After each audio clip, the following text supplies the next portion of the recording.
A big hello to everyone. Welcome dear friends. Dear friend, I hope you all have watched your previous videos. जो भी videos Jammu और कश्मीर के ऊपर हमने यानी हिस्ट्री की सीरीज के अंदर हमने डाली हैं, आई hope you all have watch that videos. और डेफिनेटली मैं ये मान के चल रहा हूँ कि आप सभी ने उनके नोट्स भी अच्छे तरीके से बना लिए होंगे। डियर फ्रेंड, मैं ट्राई करूँगा कि आपको मैं नोट्स दे दूँ, और आज मैं टेलीग्राम ग्रुप का यहाँ पे एक लिंक डाल रहा हूँ। आप उस टेलीग्राम ग्रुप को ज्वाइन कर दें, जहाँ पे आपको PDF मिलेगा जो जम्मू और कश्मीर की हिस्ट्री की जो सीरीज थी, जो हम सभी ने एक अच्छे तरीके से शुरू से लेके अभी तक आज हमारी जो लास्ट लेक्चर है, जो लास्ट यहाँ पे वीडियो है जम्मू और कश्मीर सीरीज के अंदर, जिसके अंदर हमने history of Jammu and Kashmir के बारे में देखा, उसके बाद हिस्ट्री ऑफ लद्दाख के बारे में देखा और सभी प्रोमिनेंट लीडर्स के बारे में देखा। डियर फ्रेंड, शुरू में मैंने आपको एक ही बात कही थी कि शुरू तो हर कोई करता है, देखते हैं एंड कौन कौन करता है।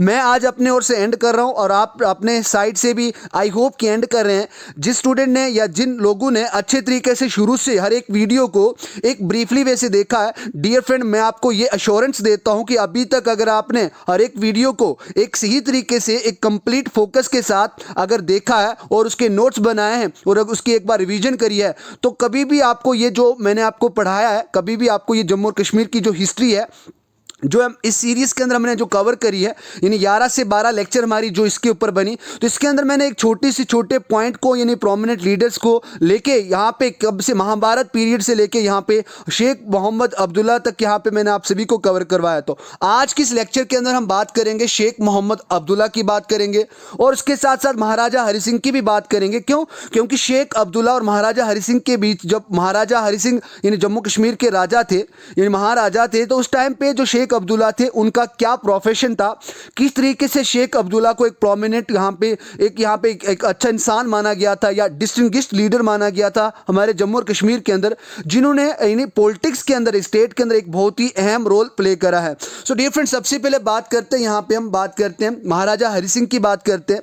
डियर फ्रेंड, मैंने आपको पहले भी बताया था कि जो महाराजा हरि सिंह थे उनका जो रूल था 1925 से लेके 1948 या 49 तक था। उसके बाद यहाँ पे किसको सक्सीड करा था, उन्होंने महाराजा प्रताप सिंह को सक्सीड करा था और उन्होंने जम्मू और कश्मीर की राजगद्दी पे उन्होंने क्या करा था, राज करा था।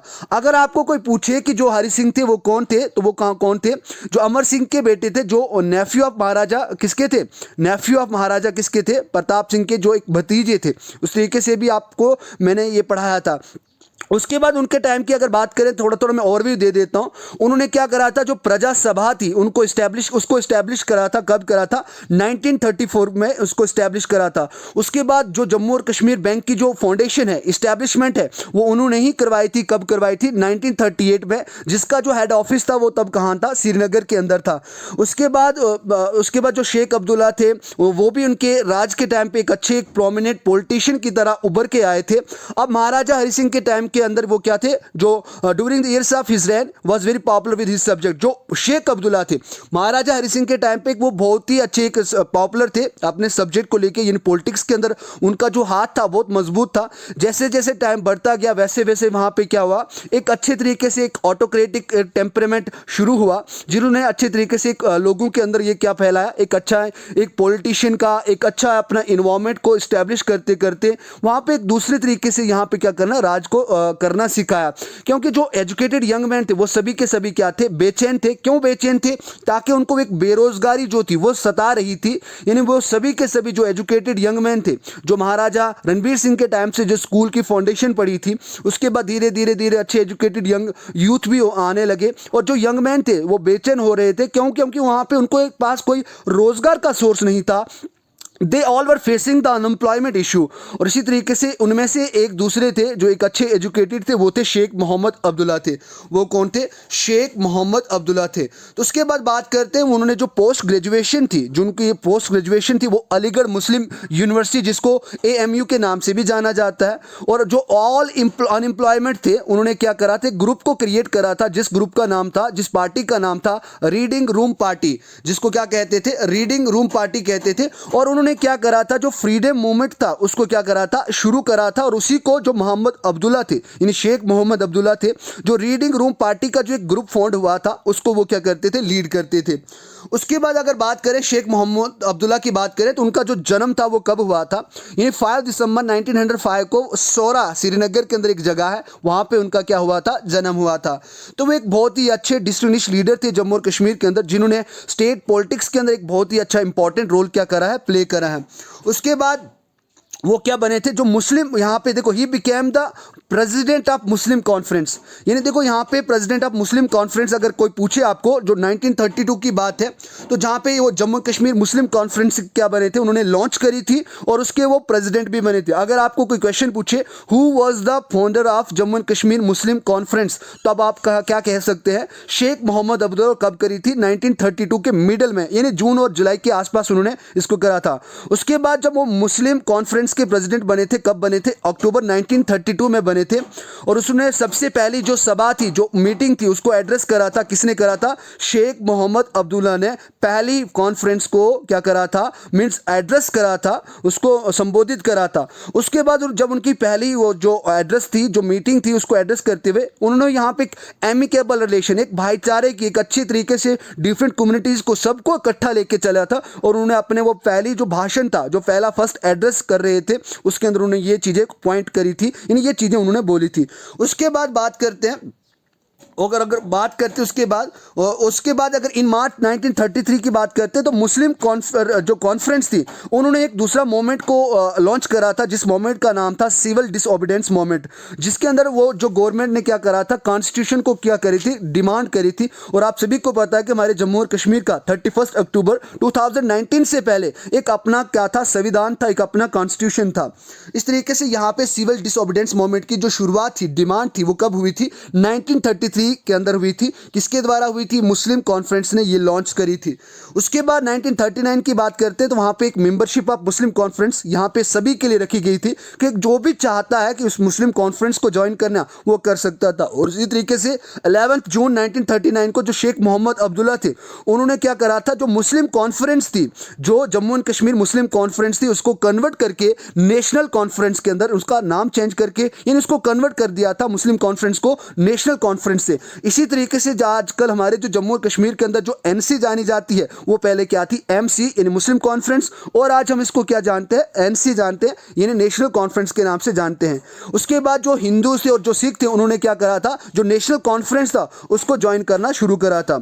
इसी तरीके से 1939 की अगर बात करें, इन 1939 जो मेंबरशिप थी वो सभी के लिए खुल गई थी। उसके बाद 1946 की बात करें, जो नेशनल कॉन्फ्रेंस थी, उन्होंने क्विट कश्मीर रेजोल्यूशन को पास करा था, और अपनी जो पावर्स थी वो सभी लोगों तक पहुंचाई थी, कि हर एक इंसान के पास वहां पे क्या थी, पावर थी, क्विट कश्मीर रेजोल्यूशन, कि मैं कश्मीर छोड़ो। एक ऐसा अभियान चलाया गया था, वो किसके द्वारा चलाया गया था, नेशनल कॉन्फ्रेंस। उसके हेड कौन थे, आपको अगर पूछा जाए तो शेख मोहम्मद अब्दुल्ला की आप बात कर सकते हैं।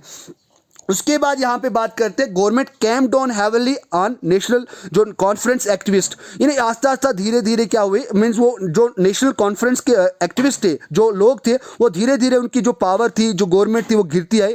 जो हंड्रेड्स ऑफ पीपल जो थे, लोगों ने क्या कर दिया, उनको अरेस्ट कर दिया। और उसके बाद वहाँ पे कौन आए, तो Nehru, who came to assist the people of the state, this shook the country. और इसी तरीके से उस टाइम पे जो जम्मू एंड कश्मीर था, वो एक अपने आप में कंट्री थी, और जब ये यहाँ पे लोगों को मारा गया, बंदी बनाया गया, तो इसी तरीके से यहाँ पे एंट्री होती है, यहाँ पे पंडित जवाहरलाल नेहरू की एंट्री होती है, जो यहाँ पे किस मकसद से आए थे, लोगों की हेल्प करने के मकसद से आए थे। और इसी तरीके से जो कंट्री थी, जो इंडिया थी, वो पूरी क्या कर गई थी, हिल गई थी, कि जो पंडित जवाहरलाल नेहरू हैं, वो क्यों इस तरीके से कश्मीर उन्होंने विजिट करा, और क्यों उन्होंने उनको आश्वासन दिया कि मैं आपकी मदद करूंगा। उसके बाद अगर आपको कोई पूछे कि नेहरू जी पहली बार कश्मीर कब गए थे, तो Nehru ji visited the state in जुलाई 1947। तो यहाँ पे कश्मीर की बात नहीं कर रहा, मैं जम्मू कश्मीर की पूरी बात कर रहा हूँ, कि अगर आपको कोई कंपिटिटिव एग्जाम के अंदर पूछा जाए कि नेहरू जी ने पहली विजिट अपनी जम्मू कश्मीर के अंदर कब करी थी, तो यू हैव आंसर जुलाई 1947 को। और उन्होंने महाराजा, जो उस टाइम के महाराजा कौन थे, हरि सिंह थे, उनको एडवाइस करा था, और उनकी बातों को उन्होंने क्या करा था, अच्छे से सुना भी था। उसके बाद इंडिया को पार्टीशन करा गया था, आप सभी को पता, 1947 के अंदर 14 अगस्त 1947 को पाकिस्तान इंडिपेंडेंट हुआ था। और इसी तरीके से 15 अगस्त को इंडिया भी आज़ाद हुआ था, इंडिपेंडेंस उसने भी अचीव करा था। इसी तरीके से यहाँ पे पार्टीशन के बाद ब्रिटिश जो पैरामाउंटेंसी थी, वो क्या हो गई थी, वहाँ पे ख़त्म हो गई थी। और इसी तरीके से जो रूलर थे, वो यहाँ पे क्या कर सकते थे, जो आधे जो इंडिया के रूलर थे, वो इंडिया में रह सकते थे, और जो पाकिस्तान के थे, तो वो पाकिस्तान में राज कर रहे थे। उसी तरीके से महाराजा कुडंट डिसाइड इमीडिएटली ही enter into the standstill agreement with Indian Pakistan. और उन्होंने क्या करा था, एक एग्रीमेंट को मीन्स कहाँ कर डिसाइड, इमीडिएटली उन्होंने अच्छे तरीके से डिसाइड नहीं कर पाया, और उन्होंने वो जो एग्रीमेंट था इंडिया और पाकिस्तान के बीच में, उसके अंदर वो अपने आप को खड़ा कर दिया। लेकिन इस but before the terms of agreement, अगर अभी तक वो जो एग्रीमेंट था, वो जो समझौता था, अभी तक तो हुआ नहीं, could be negotiated with India, लेकिन इसको किसके द्वारा नकारा गया था, इंडिया के द्वारा नकारा गया था। और जो ट्राइबल इन्वेजन थी वो किसके द्वारा सपोर्ट करी गई थी, पाकिस्तान के द्वारा सपोर्ट करी गई थी। और जो कब इंसिडेंट हुआ था, जो टुक प्लेस यानी कब हुआ था, ये 22 अक्टूबर 1947 को जो ट्राइबल इन्वेजन था, जो ट्राइबल लोग थे, उन्होंने क्या करा था, पाकिस्तान की वहां पे क्या करी थी, सपोर्ट करी थी। उसके बाद on October 24 Maharaja appeal to India. अगर बात करें यहाँ पे, बात करते हैं हम अक्टूबर 24 की बात करते हैं, 1947 की बात करते हैं, तो महाराजा जो हरि सिंह थे उन्होंने किसको अपील करी, तो जो इंडिया की मिलिट्री थी, जो आर्म फोर्स थी, उसको वहाँ पे मदद के लिए उसको गुहार लगाई, मैंने उसको मदद मांगी, ताकि वो जो दूसरे लोग थे जो वहाँ पे पाकिस्तान के जो ट्राइबल थे जो वहाँ पे आक्रमण कर रहे थे, उनसे उनको क्या मिल पाए, थोड़ी सी सहूलियत मिल पाए, तो ताकि वो अपने आप को उनसे सेव कर पाएँ। और इंडियन मिलिट्री बहुत ही अच्छी उस टाइम की भी मिलिट्री थी और बहुत अच्छी मात्रा में थी, ताकि वो उनको क्या कर पाए, वहां पे उनको मदद कर पाए, और उनको वो जो ट्राइबल इन्वेडर्स थे, जो ट्राइबल लोग थे जो आक्रमण कर रहे थे, जिन्होंने पाकिस्तान की सपोर्ट करी थी, उनसे उनको क्या कर पाए, बचा पाए। उसके बाद ऑन अक्टूबर 26 बात करें तो महाराजा जो exceeded to the Indian union after signing the instrument of accession, तो वहां पे 26 अक्टूबर को जो महाराज थे उन्होंने इंडियन यूनियन के अंदर क्या करा था, जो साइन करा था, जो एक एग्रीमेंट हुआ था, जो इंस्ट्रूमेंट ऑफ एक्सेशन के नाम से भी वहां पे उसको जाना जाता है। उसके बाद अक्टूबर 27 की बात करें तो यहाँ पे इंडियन जो ट्रूप्स थे, जो इंडियन की आर्मी थी, वो अंडर द कमांड ऑफ किसके, लेफ्टिनेंट जो कर्नल थे, कौन थे, D.R. राय के जो नेतृत्व में वो श्रीनगर आए, फ्ली टू श्रीनगर, वो श्रीनगर पहुंचे, और he was killed while trying halt the advance of the enemy from Baramulla. जो लेफ्टिनेंट यानी जो कर्नल D.R. राय थे वो मारे गए थे, कब मारे गए थे, जब वहां पे किसको वो निकाल रहे थे, जो वहां पे इनमी थे, दुश्मन थे, जो बारामूला के अंदर थे, जब वो बारामूला से उनको निकाल रहे थे, उस टाइम पे उनकी क्या हो गई थी, मृत्यु हो गई थी, यानी उनको वो मर गए थे। उसके बाद बात करते हैं इंडिया ने क्या करा था, कंप्लेन करी थी, जो यूएन सिक्योरिटी काउंसिल है, आप सभी को पता है, जहाँ पे पूरे विश्व भर के वर्ल्ड के हर एक जो इश्यूज होते हैं उसको देखा जाता है। तो वहाँ पे इंडिया ने वहाँ पे कंप्लेन करी थी किसके खिलाफ, पाकिस्तानी जो एग्रेशन होते थे, कब करी थी, अगर आपको पूछे कि इंडिया ने पाकिस्तान के खिलाफ जो यूएन सिक्योरिटी काउंसिल के अंदर जो अपील करी थी, जो कंप्लेन करी थी, वो कब करी थी, ये करी थी 1 जनवरी 1948 को। और उस तरीके से Pakistan firstly denied the aggression, पहले तो पाकिस्तान ने वो जो एग्रेशन था, जो हमला करते थे, उसको मना करा, बट लेटर एडमिटेड, और उन्होंने बाद में क्या क्या करा था, एक्सेप्ट करा था, एडमिट करा था। और एडमिट कब करा था, सेम उसी 1948 के अंदर जुलाई 5 को, जनवरी में तो वो तो वहां पे खारिज कर रहे थे, और जब इंडिया ने कंप्लेन करी थी, लेकिन 1948 को उन्होंने क्या करा था, जुलाई 5 1948 को एक्सेप्ट करा था। इसी तरीके से जो यूनाइटेड नेशन ऑर्गेनाइजेशन था, अफेक्टेड सीज फायर ऑन 1/1/1949, 1 जनवरी, फिर उसके बात आती है 1949 की बात करते तो वहां पे उन्होंने सीज फायर लाइन को एक क्या करा था, डिमार्केट करा था, स्टैब्लिश करा था, और बाय यूनाइटेड नेशन मिलिट्री के द्वारा, जो कब ऑब्जर्व करा गया था, जुलाई 1949 को ऑब्जर्व करा गया था, अच्छे तरीके से उसकी स्टैब्लिशमेंट करी गई थी। आई होप डियर फ्रेंड यहां तक आप सभी को अच्छे तरीके से समझ आ गई होगी। चलो यहाँ पे कुछ और अच्छी बातें कर लेते हैं। यहाँ पे शेख मोहम्मद अब्दुल्ला के बारे में बात कर लेते हैं, उनका क्या टाइटल, किस टाइटल के नाम से जाना जाता था, और क्या क्या उनकी जो अचीवमेंट्स थी वो रही, और कौन सी उनकी जो बायोग्राफी थी वो इंटाइटल करी गई है, और उनकी जो रिवॉल्यूशनरी थी लैंड रिफॉर्म्स के अंदर वो कैसी थी, उसके बारे में बात करते थे। जो यहाँ पे शेख मोहम्मद अब्दुल्ला थे, उन्होंने कभी भी हार नहीं मानी थी, इसलिए उनको शेर कश्मीर के टाइटल से भी जाना जाता है, यानी लायन ऑफ कश्मीर के नाम से भी जो शेख मोहम्मद अब्दुल्ला है उनको जाना जाता है। उसके बाद जो उन्होंने बहुत ज़्यादा एजिटेटेड किए, आंदोलन किए थे, किसके खिलाफ, महाराजा हरि सिंह के खिलाफ, ताकि वो अपने रूल को कश्मीर के अंदर क्या कर पाएँ, इस्टेब्लिश कर पाएँ, यानी चला पाएँ। उसके बाद शेख मोहम्मद अब्दुल्ला जो थे वो एक बहुत ही प्रोमिनेंट लीडर थे, किसके, नेशनल कॉन्फ्रेंस के, आप सभी को पता है।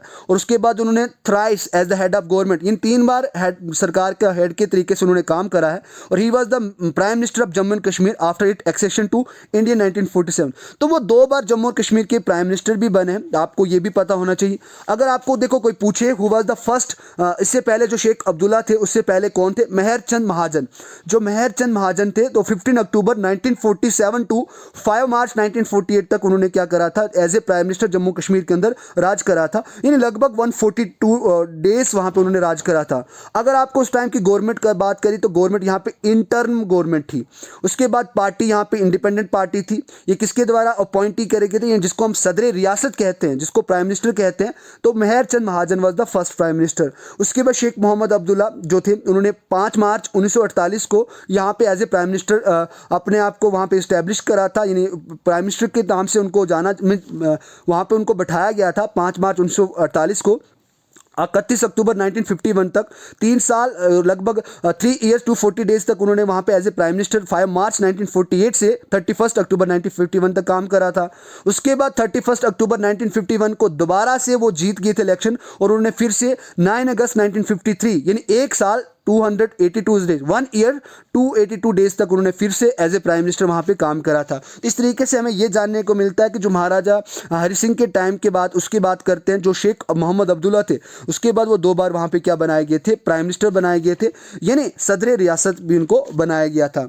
उसके बाद बहुत ही अच्छे लीडर थे, ये मैंने आपको बताया। Sheikh Mohammad Abdullah was admired for his life long struggle, जो उन्होंने पूरी ज़िंदगी भर एक स्ट्रगल करी थी ताकि वो इनजस्टिस के खिलाफ या जो डेमोक्रेटिक राइट्स थे, जो लोगों तक, जो कॉमन मैन के जो डेमोक्रेटिक राइट थे उन तक पहुंचा पाए, और नाइंसाफ़ी के खिलाफ उन्होंने बहुत ही अच्छी स्ट्रगल करी थी। तो इसीलिए पूरी ज़िंदगी भर उन्होंने एक इनजस्टिस के खिलाफ क्या करी थी, लड़ाई करी थी। उन्होंने बहुत ही बिना थके काम करा था ताकि वो लोगों को उनके इक्वल राइट्स पहुँचा पाए। एजुकेशन हो या हेल्थ केयर हो, तो उसके अंदर उन्होंने अच्छे तरीके से अपना योगदान दिया था। और ट्रेड के अंदर भी उन्होंने अच्छे तरीके से, ट्रेड और कॉमर्स को भी अच्छे तरीके से स्टेट के अंदर इस्टेब्लिशमेंट लाने में बहुत ही ज़्यादा क्या करी थी, हेल्प करी थी। उसके बाद उन्होंने एक बहुत ही अच्छा एक रिवॉल्यूशनरी चलाया था, लैंड रिफॉर्म था, जो जिसको लैंड टू टिलर के नाम से जाना जाता है हिस्ट्री ऑफ इंडिया के अंदर।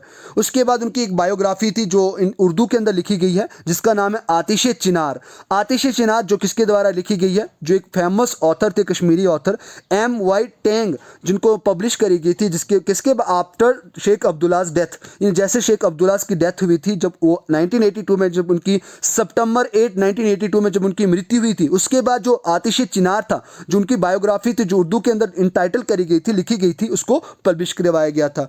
इसी तरीके से यहाँ पे हमारी जो जम्मू और कश्मीर की हिस्ट्री की सीरीज होती है डियर फ्रेंड, मैंने आपको तब भी कहा था कि शुरू तो हर कोई करता है, देखते हैं ख़त्म कौन कौन करता है। तो मैं अपनी ओर से यहाँ पे जम्मू और कश्मीर की हिस्ट्री यहाँ पे ख़त्म करता हूँ। उसके बाद जो 1947 के बाद जो जम्मू और कश्मीर की हिस्ट्री है उसके ऊपर भी मैं आपसे बात करूँगा, अगले आने वाली लेक्चर्स के अंदर हम उसके ऊपर भी बात करेंगे। लेकिन आज यहाँ पे मैं अपनी history of Jammu and Kashmir state की जो सीरीज हमने शुरू करी थी, मैंने शुरू करी थी, आपने शुरू करी थी, हम सब ने मिलजुल कर शुरू करी थी डियर फ्रेंड, यहाँ पे मैं फिनिश करता हूँ। So it was all about from my side regarding to the Jammu and Kashmir history. तो I hope you all have enjoyed the videos, अच्छी लेक्चर आपको मिली होंगी। इतने डीपली वैसे आप कहीं पे भी जम्मू और कश्मीर की हिस्ट्री नहीं पढ़ेंगे। So dear friend, it's all about from my side, thank you very much for your cooperation. Dear friend, आज आप इस प्लेलिस्ट के अंदर जाएं, प्लेलिस्ट में से जम्मू और कश्मीर की जो प्लेलिस्ट है उसको एक बार अपने स्टेटस पे शेयर कर दें, और एक बार आप उन एस्पायरेंट तक भी पहुंचाए जो एस्पायरेंट अभी खासकर JKSSB किसी जम्मू और कश्मीर स्टेट के अंदर जो भी एग्जाम कंडक्ट हो रहे हैं उनकी प्रिपरेशन कर रहे हैं, क्योंकि हर एक एग्जाम के अंदर, हर एक एग्जामिनेशन पॉइंट ऑफ व्यू से जो जम्मू कश्मीर की हिस्ट्री है वो बहुत ही ज़्यादा क्या है, इंपॉर्टेंट है। सो थैंक यू वेरी मच, मैं यहाँ पे ख़त्म करता हूँ। आई होप आप सभी ने ख़त्म करी होगी।